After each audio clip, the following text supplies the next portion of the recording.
YouTuber नाम का व्यवसाय हमारे बचपन में तो नहीं था। आजकल यूट्यूबर हैं। मैं तो बहुत यूट्यूबर से परिचित हूं, बड़े अच्छे तरीके से दोस्त हैं मेरे। कितना वो मतलब उनके सामने आईएएस लोग बेचारे परेशान है कि हम क्यों आईएएस बने, यही बन जाते। मतलब एक एक महीने के 10 लाख, 20 लाख, 50 लाख, 1 करोड़, 3 करोड़ रुपए कमाते हैं। साथ ही प्रसिद्ध है बहुत ज्यादा।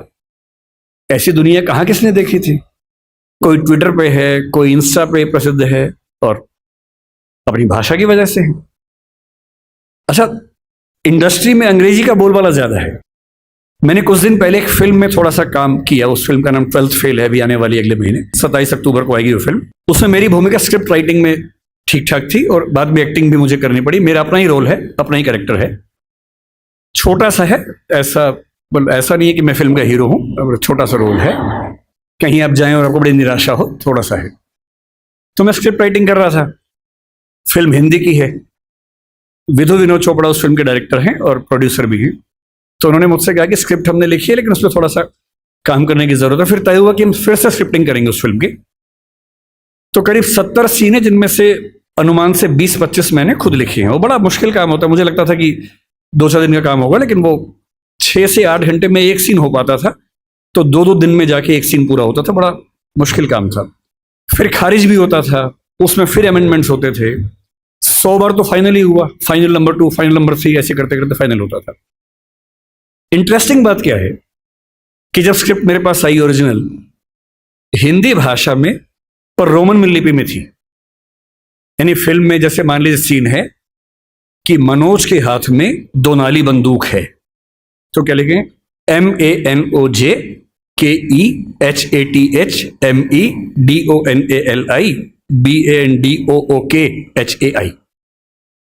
अच्छा, मुझे हिंदी रोमन लिपि में पढ़ने में बड़ी बाधा होती है, दुविधा होती है।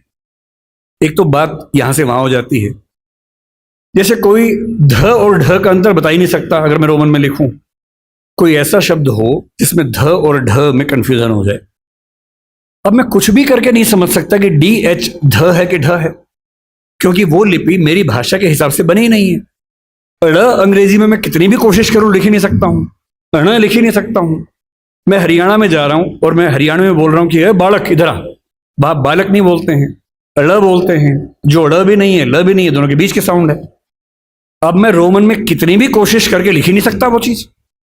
और एक्टर को बोलना क्या है? बालक। सड़क नहीं लिख सकता हूं, SARAK या SADAK। कैसे लिखूं?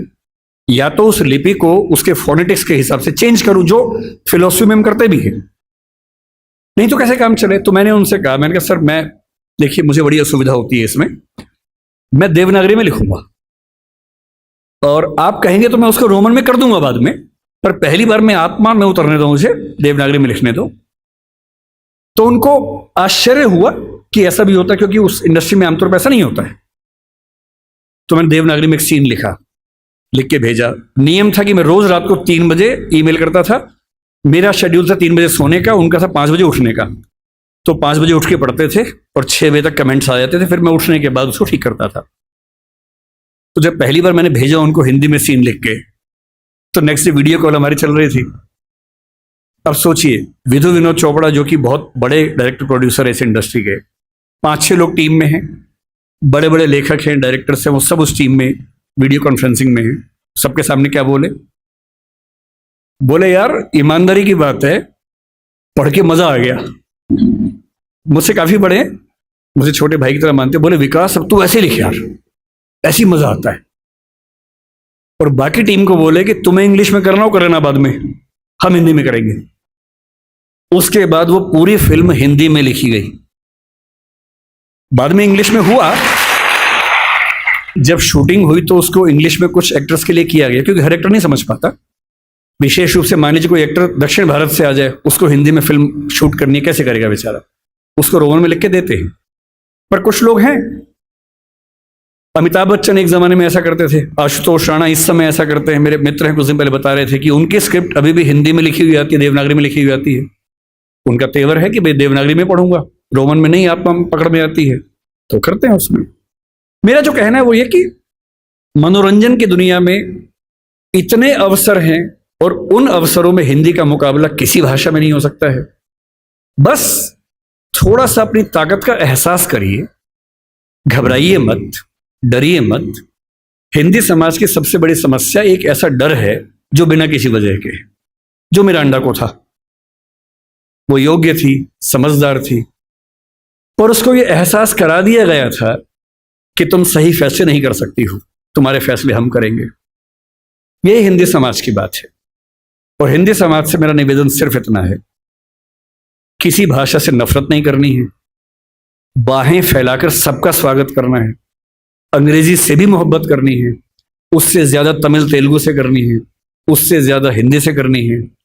और सब भाषाओं को साथ लेकर, उर्दू को भी साथ लेकर, आत्मविश्वास से भरकर, बिना किसी हीन भावना से युक्त होकर, सोशल मीडिया के इस नए उत्सव को मनाते हुए, व्यापार व्यवसाय की दुनिया में, विज्ञापन की दुनिया में हिंदी की ताकत का एहसास करते हुए जब अपनी भाषा का सम्मान करेंगे तो नज़ारा कुछ और होगा। मैं रामविलास शर्मा, आपने नाम सुना होगा उनका, हिंदी के विद्यार्थी हैं। उन्होंने बड़ी गहरी बात कही थी।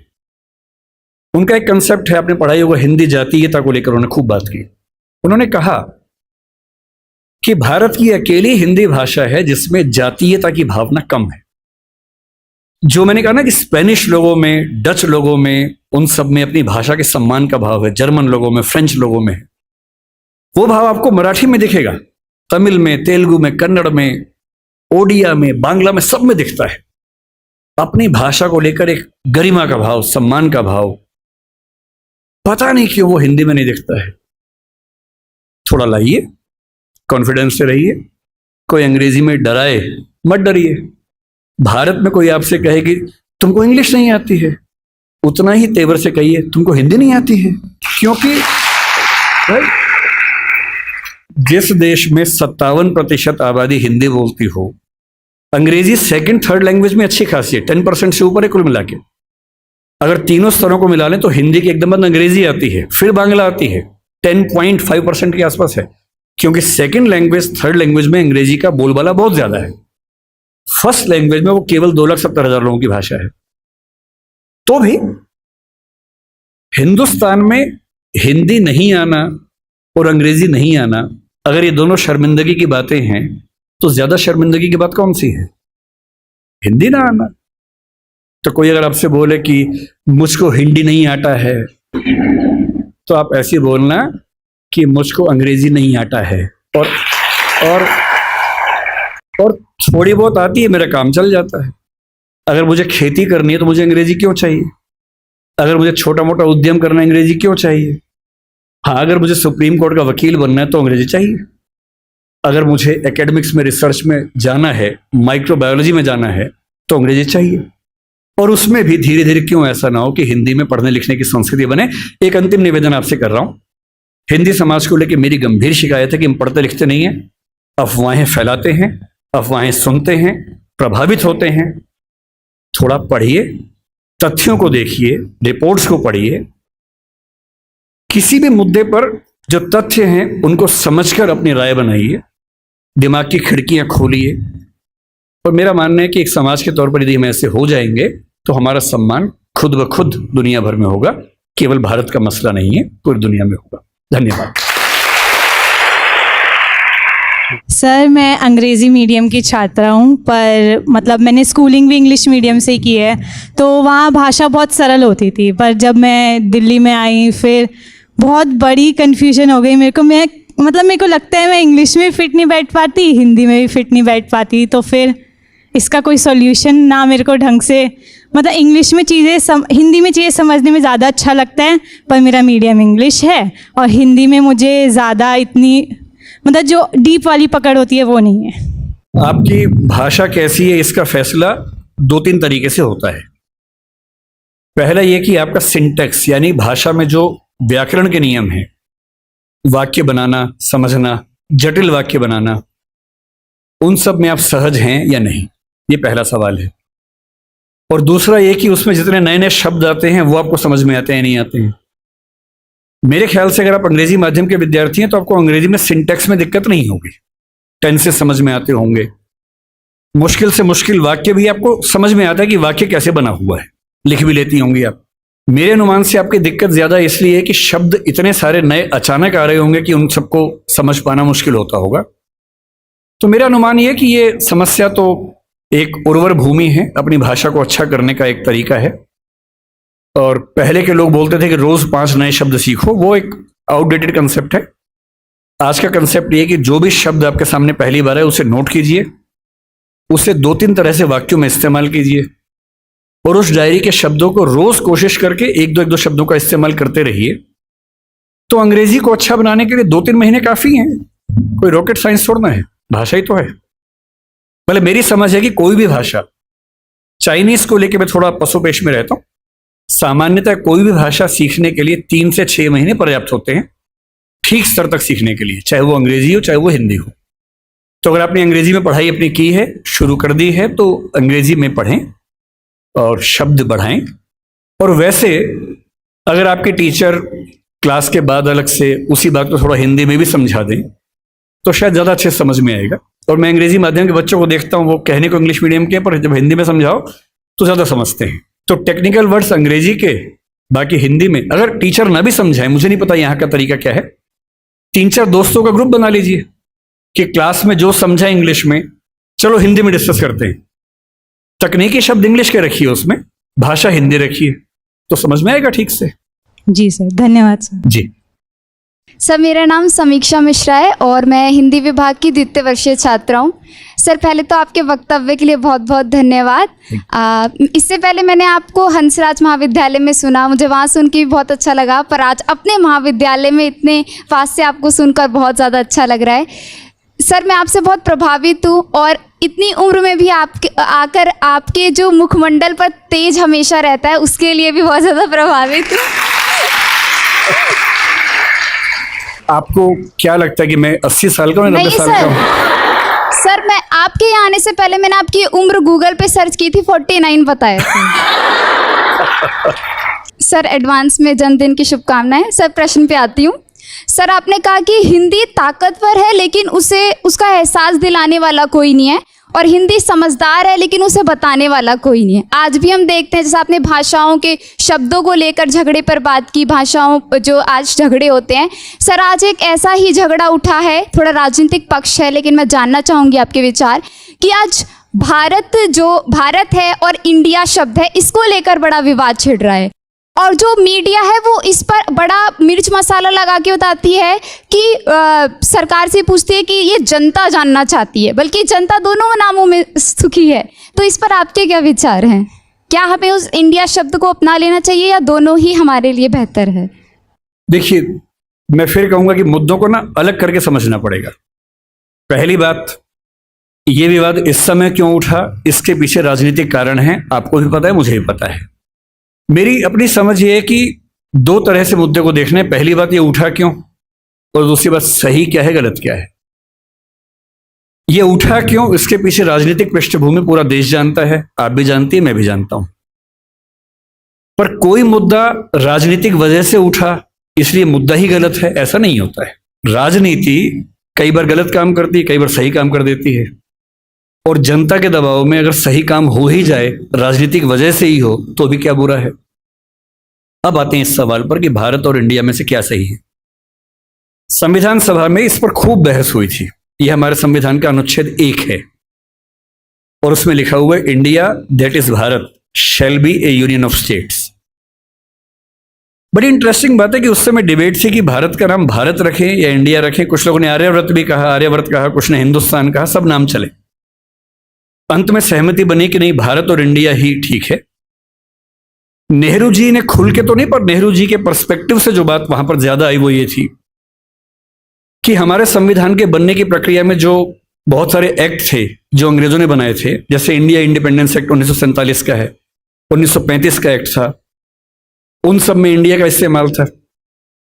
उस समय के भारत की तरफ से जो समझौते अंतर्राष्ट्रीय थे, उन सब में इंडिया नाम था। पश्चिम की दुनिया हमें इंडिया के नाम से जानती थी, अमेरिका हो, फ्रांस हो, कोई भी हो, सब इंडिया जानते थे। नेहरू जी का मिजाज जो था वो ये भी था कि हमें ग्लोबल पर्सपेक्टिव में चीजों को देखना है, पूरी दुनिया से संवाद करना है, क्योंकि उनकी रुचि अंतर्राष्ट्रीय मुद्दों में ज्यादा थी, बहुत ज्यादा थी। मेरे ख्याल से इन सब वजहों से तय हुआ कि हम अपना नाम इंडिया रखेंगे, पर इंडिया के बराबर महत्व भारत का भी रहेगा। तो लिखा गया India that is Bharat. India जो कि भारत है, राज्यों का एक संघ होगा। 4 दिन पहले की बात है, मैं हॉलैंड में एक टैक्सी में बैठा हुआ था। इंटरेस्टिंग मत सोच के देखिए, टैक्सी का ड्राइवर मोरक्को का रहने वाला था। उसको जैसे ही पता लगा मैं भारत से हूं, उसने मुझसे यही सवाल पूछा। उसने कहा कि यू आर फ्रॉम इंडिया? मैंने कहा yes. We are listening to a debate India और Bharat, what do you think? मैं बड़ा चकित कि ये मोरक्को का आदमी हॉलैंड में रहता है, इसके मन में ये सवाल आ रहा है। तो मैंने कहा कि ये तो राजनीतिक कारणों से हुआ है, लेकिन बात अपने आप में सही है। मैंने कहा जैसे बॉम्बे मुंबई हुआ, मुझे खुशी हुई, क्योंकि मुंबई की आबादी के लिए मुंबई में जो मजा है वो बॉम्बे में नहीं है। बॉम्बे तो अंग्रेजों ने नाम दिया था। कोलकाता को कैलकाटा अंग्रेजों ने किया, तो बंगाल के लोगों ने कोलकाता कर दिया उसको। दिल्ली को दिल्ली के लोगों ने दिल्ली कर दिया, दिल्ली ही बना के रखा हुआ है, DILLI, ये होना चाहिए। काहे के दिल्ली भाई, हम क्यों दिल्ली बोलेंगे दिल्ली को? ये सारे तर्क अगर सही हैं, अगर बर्मा का नाम म्यांमार होना सही है क्योंकि उनकी जनता की आवाज तो म्यांमार में है, बर्मा में नहीं है। श्रीलंका और सीलोन की डिबेट में वो अपने आप को सीलोन ना मानना चाहे, श्रीलंका मानना चाहें, क्योंकि उनकी भाषा श्रीलंका बोलती है। तो मेरे मन में सवाल बड़ा साफ आता है कि भारत इंडिया क्यों होना चाहिए। मैं फिर स्पष्ट कर दूं, मैं सरकार के पक्ष में नहीं बोल रहा हूं, मुझे उनसे रत्ती भर मतलब नहीं, मैं एक विचार की बात कर रहा हूं। और मैं जब संविधान पढ़ाया करता था, अनुच्छेद 1 पढ़ाते हुए मैं हमेशा बोलता था कि मुझे चुभन होती है ये पढ़ते हुए कि इंडिया दैट इज भारत। दोनों ही लिखने थे तो भारत दैट इज इंडिया कर देते। अगर दोनों ही लिखने थे, ठीक है, दोनों रखें, क्या दिक्कत है। इंटरेस्टिंग बात इसके बाद है, मोरक्को के उस ड्राइवर ने उसके बाद पता है क्या कहा? हिंदी में अगर बताऊं, बोले अच्छा अच्छा ये मामला है, अब समझ में आया। फिर बोले कि बड़ी इंटरेस्टिंग बात है, हमारा नाम मोरक्को पड़ गया फ्रेंच लोगों की वजह से।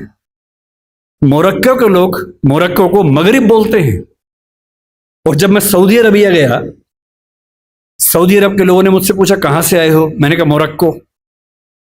उन्होंने इस भाव से देखा कि मैं पागल हूं, बोले नहीं, मगरिब से आए हो। अगर मगरिब की आबादी खुद को मगरिब कह के खुश है, तो उसे फ्रेंच लोगों की वजह से मोरक्को क्यों कहा जाए? इंडिया शब्द वेस्ट ने दिया और बुरे भाव से दिया। उनकी नजर में इंडियन होने का मतलब है बहुत पिछड़ा हुआ होना, रेड इंडियंस, वेस्ट इंडियंस। तो आज ये क्यों हुआ? मैं समझता हूं कि राजनीतिक निहितार्थ है और उस राजनीति में मेरी रुचि जरा सी भी नहीं है, लेकिन ये आज हो या कभी भी हो, मैं इस पक्ष में हूं कि देश का नाम देश की भाषा में होना चाहिए और देश की भाषा भारत के पक्ष में है।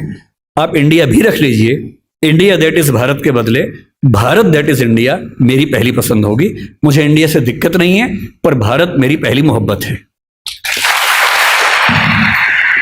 नमस्ते सर, मेरा नाम अदिति सिंह है और मैं हिंदी ऑनर्स की छात्रा हूँ।